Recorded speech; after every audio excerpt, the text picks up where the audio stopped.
What thing happened to you that, at the time, was horribly embarrassing but now is one of your favorite anecdotes to tell?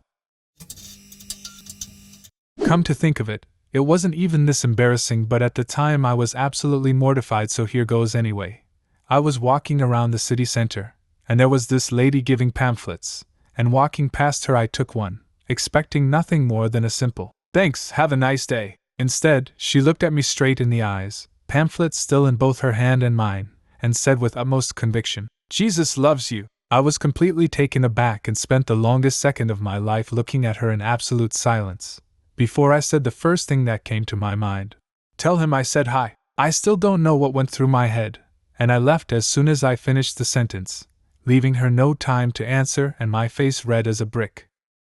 That sounds like a great one-liner if you were going to kill a nun. When I was in kindergarten, my brother was in 4th grade. Many times when we would both come home from school, he would tell my stories of this kid in his class who was truly a vulgar little weirdo. He was that kind of kid who would eat disgusting things, insult people constantly, and most importantly, had an abundance of inappropriate phrases that he'd spew off, which my brother would regurgitate to me later. The one that stuck in my mind, however, was, "Lick my dick," a real winner with my childish sensibility. Because I was only 6, I had yet to understand the nature of anything being sexual, as I just thought this phrase was a funny, gross thing someone would say. One day, when I went to the local farmer's market with my parents, we bumped into a few of my teachers from school. A few of them were good friends outside of school, so when we had bumped into them, they were all hanging out in a group. Naturally, my parents started chatting them up, while little 6-year-old me was eagerly trying to edge my way into the grown-up conversation with something of value to say. Finally, I found my time to strike. One of the teachers began talking about a former colleague, who, in her words, would always say the grossest things. Thanks to my brother and his vulgar buddy, I had the perfect thing with which to interject, as I flung myself into the conversation with an, "Oh, like lick my dick," and simultaneously began thrusting. I'll never forget the looks of horror from my parents and teachers. Made me feel a bit weird about going to school the following Monday. I still haven't gone back to that farmer's market. One time I was flying from Long Beach, California to Dulles near DC. I'm in the waiting area, and I see a girl from my school. Being a freshman in high school at the time, I was pretty much in love with every girl I saw, but I had had a special crush on this girl, Annie, for all of a month, cause she was a cute little theater geek who was one of the nicest and bubbliest of people I had ever met. I never was that kid who was afraid of talking to girls, so I went over and shot the shit with her while we were waiting for boarding. On the actual plane, she was all the way in the back and I was right over the wing, so I didn't see her during the actual flight. So, for some background, I'm terrified of airplanes. On an airplane, I have to be able to see the horizon and the earth out the window. I have to know what's going on. I will sit in a window seat and grab the armrests really hard for the entire flight. My arms and neck always ache for a day or so afterwards. If we are going through clouds, or it's at night over the ocean, I flip out and go into an anxiety attack and completely shut down. So I'm doing my usual thing, trying to fly the plane through the armrests, and staring intently through the window while trying not to make any noises or freak out the people next to me. This flight was somewhat bad because it was at night, and there were clouds everywhere, and whoever was on the window seat on the other side of the plane had closed the window so I couldn't see the horizon or the ground if the plane turned left. So, basically hell. But then the unthinkable happened, and I had to go to the bathroom. I have literal nightmares about airplane bathrooms. No windows. Modern airliners all have this computer software called Airborne Collision Avoidance System. Essentially, it uses radar to tell if a plane is too close to another plane, and makes it automatically dive if it thinks it's too close and might crash. So guess when it malfunctioned? While I was peeing. I scream in terror. I wasn't the only one in the plane doing that, actually, while the plane goes into a nosedive. I freak out and zip up too quickly, causing myself to scream in pain. I was the only one this time. I also have a scar now. The pilot has corrected the plane by this point, so I clean myself up and sneak back into my seat while everyone is distracted by the PA message telling them what happened. I run into Annie a few days later, and we were all like, "Weird, we saw each other on that flight, that dive thing was weird, yeah." And then she says, "Yeah, some guy was screaming in the bathroom, and he kept on screaming. It kind of creeped me out." She will never know it was me. Here's a tip: that cast stuff doesn't really malfunction. Was probably a legit collision avoidance, but hey folks, nothing to worry about up here, just a slight malfunction sounds a lot better than "that was close, don't worry, we almost hit another plane but veered away from each other at the last second.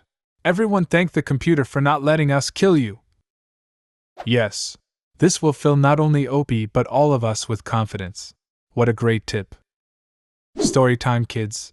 When I got back from Desert Shield Storm, my CO and first SGT met me at the airport with my wife, and promptly gave me the month off. I went home and indulged in the sorts of things a married man might indulge upon returning home. The wife called into her work explaining the circumstances, and let them know she wouldn't be in the next morning.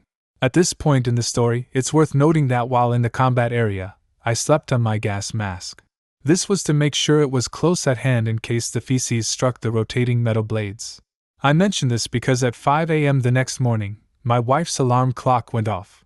I had no idea how much that sounded like a chemical alarm, and why would I? So when my still drunk ass woke up to that, I dove off the bed with my pillow. Still not awake, I proceed to yank the pillow out of its case and start to try to put it on over my head. The wife is now sitting up and watching me, and starts laughing her ass off. It took me about a year before I too thought it was hilarious. Not long after coming back from Iraq in 2005, I woke up to what sounded like gunfire. I threw my wife out of bed and made her low crawl into the kitchen. I got about halfway there when I realized that it was just fireworks, as it was almost July 4th. I'm not all that embarrassed by it anymore, but not when I tell many people. Good times? That's got to be the time I was super bad. First time I ever went clubbing in my first year of university, a girl I was grinding, and had sitting on my lap for a while, had a major leak. We get home at 3 a.m. absolutely wasted and my entire front was covered in blood. Took a while to live that one down. We even have a big group photo where it's clearly visible and stayed as a friend's profile picture for a number of years. I was taking a shower with an ex-girlfriend and I was having some tummy troubles. I had to fart, and I knew it would smell extra bad in the shower, but I decided it needed to be done. Well, I accidentally farted a whole diarrhea shit all over her legs. I mean, it was a huge shit. Totally painted her from the knees down. She freaked out and pushed me out of the shower. I slipped and hit my head on the toilet. The relationship didn't end well, and wasn't good throughout, so I preferred to look at it as payback for shitting on me for 2 years. When I was working on the farm, I had to pick up Mexicans from the airport in a short bus. But the bus broke down in stop-and-go traffic and I gently rolled into the unmarked cop car in front of me, landing myself 4 tickets. I cried a little bit. Now I cry and laugh. What were the tickets for? 2 regarding a commercial vehicle, even though it was registered as a private vehicle. 1 for driving an unsafe vehicle. 1 for reckless driving. Got it reduced to unsafe vehicle and failure to pull into the right lane. I thought it was because of the Mexicans for a second. Trying to figure how the Mexicans are relevant. Just context. People would have asked why I was driving a short bus to the airport. It was for Mexicans so they could work on the farm. When I was 18 and working at a very tough, physical job in shifts, I was having electrical trouble with my van on the way home from the night shift to my trailer home. I was totally trailer trash then. The day had been long and I was not in a happy place, and my van started backfiring and stalling, less than a block from my trailer. Being the hothead I was at the time, I began screaming at my van and pounding on the dashboard, as if that would help anything. I was having an hysterical temper tantrum over a mechanical malfunction. I finally said fuck this, when it was clear the van would go no further, got out, slammed the door, locked it, and then 3 cop cars surrounded me and the van. 6 cops got out, guns drawn, yelling for me to get up against the van. I was terrified. I'd never had a gun pointed at me, let alone 6. They searched me and searched the van, asking me what the hell was going on. One of my neighbors thought I was shooting someone to death in the van, between the loud backfiring and my hysterical screaming and pounding. Once the cops were satisfied by my story, they all got quite the laugh out of it, and were nice enough to offer me advice on the mechanical problem. But I was never so embarrassed in my life, before or since. I couldn't even show my face to the neighbors after that. That was the day I decided to get control of my temper. Now I find it pretty damn funny. I like this story the most. Because it's a natural means of coming to understand that none of that shit fucking matters. I used to have an uncle that would hit road construction or traffic around Cleveland, big fucking surprise Uncle Dave, and he would absolutely lose his fucking mind. I mean frothing at the mouth, screaming violence. Well, some cardiologist somewhere finally got through to him that if he didn't fucking cut that shit out, he would not be walking his daughter down the aisle. He finally let go of that trivial shit. It's a really simple thing, but it's so hard for so many people. If you can't change something, if there's literally nothing you can do, surrender to it. Just laugh. Because shit happens. Shit fucking happens. It will be alright. The level of insanity that people work themselves into. It's well, just impressive. Do you have a similar story? Leave a comment and subscribe to the channel if you want to see more videos like this one.